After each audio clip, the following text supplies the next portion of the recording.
Boh, siamo qui nel post partita con Ludovica Rossetto e Sara Zarantonello.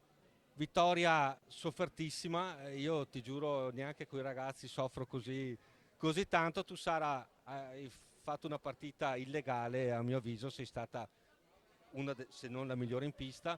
Hai salvato qualsiasi cosa, dai pali come l'hai vista? Tanto buonasera a tutti.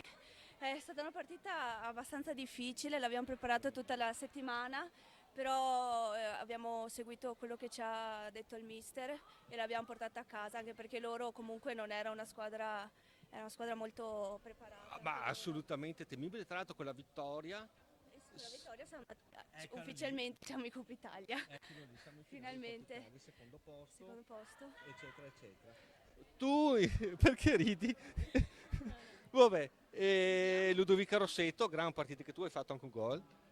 E tu la partita come l'hai vista? Anche tu una sofferenza indicibile, ritmi sempre altissimi, a differenza della partita precedente con l'Hockey Club Emilia dove siamo partiti un po' più magari rilassate. Sì, buonasera a tutti.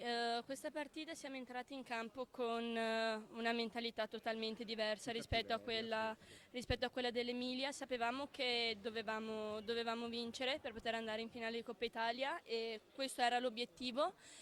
E niente, rispetto all'altra partita è proprio cambiato l'atteggiamento, la mentalità Si è con cui visto, si è siamo entrati visto. in pista e si è notato proprio sulle palle come giravamo, come ci Sì, aiutavamo la velocità, anche. Sì, sì, esatto. siamo entrati Poi proprio. una mia curiosità, come riesci a conciliare lo studio e un'attività sportiva comunque viene fatta ad alto livello perché siamo qua a parlare di secondo posto di A1, finale di Coppa Italia, il mese prossimo si va in Germania.